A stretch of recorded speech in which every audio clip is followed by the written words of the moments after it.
Halloween originally started as a pagan tradition in Ireland over 2,000 years ago. Originally known as Samhain, it was celebrated on November 1st when the Celts believed that winter was beginning. The Druids would sacrifice animals over bonfires, and then they would examine the blood to predict the future. This would allow them to learn how many would die in the winter. The people would then take these stories and tell to others who they thought, or in some cases hoped, would die in the winter. Some people today speculate that this is the origin of telling ghost stories around a campfire. Saying that out loud has made me realize just how dark that really is. Anyway, moving on. To welcome the spirits to the land of the living, the Celts would build bonfires and celebrate together. Although not all ghosts were friendly, so people would wear masks and costumes to ward off the evil spirits. Sound familiar? Some speculate this to be the origin of trick-or-treating. We're going to go into more detail on trick-or-treating later though. On to something lighter.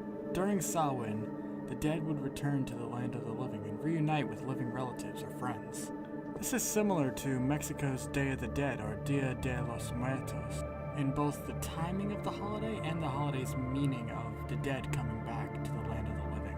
Eventually though, the Pope wanted to convert the pagans of Ireland.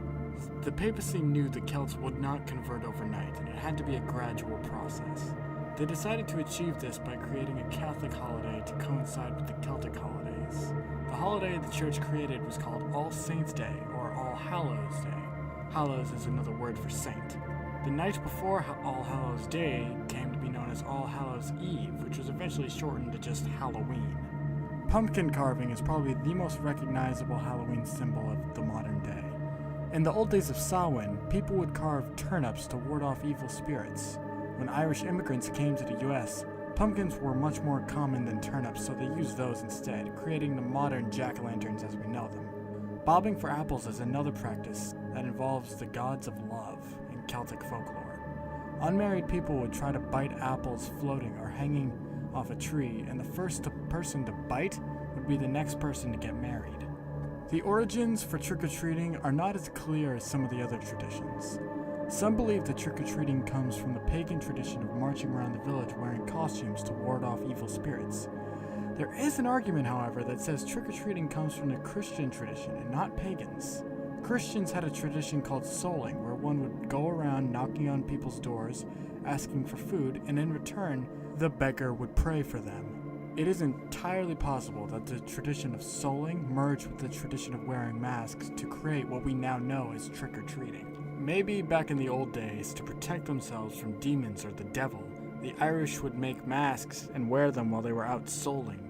Alright, fast-fire fact time. Witches are commonly associated with Halloween because the church believed women who worked with the devil were the biggest threat to Christianity.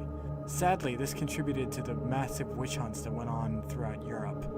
When the Protestant Reformation began, All Saints' Day fell out of popularity and stopped being practiced. This allowed Samhain to return as Halloween. Halloween was actually outlawed in the early years of the US because of Puritan culture, and it wasn't celebrated until massive Irish immigration to America after the potato famine. There are many pagan descendants today keeping their ancestors' tradition alive, all over the States and Ireland. Bats are commonly associated with Halloween because they flew around bonfires eating mosquitoes. This adds yet another reason for me to love bats. Before I finish this video off, I'd like to tell you all about the mythological origins of the jack-o'-lantern. It's called the Tale of Stingy Jack. In the old days, there was a man known as Stingy Jack. He was greedy, rude, and a real jerk to everyone around him. His family, friends, who did not stick around long, and strangers, everybody. He was rude to everyone. He was so bad that one day, Jack invited the devil for a drink. There are different versions of how this story goes. In one version, he asked the devil to turn into a coin, and the devil agrees. Jack then keeps the coin in his pocket next to a cross, canceling out the devil's power. He keeps the devil as a coin until the devil promises that when Jack dies, his soul won't go to hell. The devil, being stuck, reluctantly agrees and then leaves Jack. In another version of the story, Jack asked the devil to climb a tree, and he does so. Jack then places a few crosses on the ground at the trunk of the tree, forcing the devil to be stuck up there. This is my favorite version because I just love the idea of Satan, the Lord of Evil, getting stuck in a tree and he can't get down, like some kind of cat or something. Anyways, the ending here remains the same. Jack and the devil make a deal that Jack's soul won't go to hell when he dies. Then the devil begrudgingly accepts, because what else can he do? Stay stuck up there in a tree?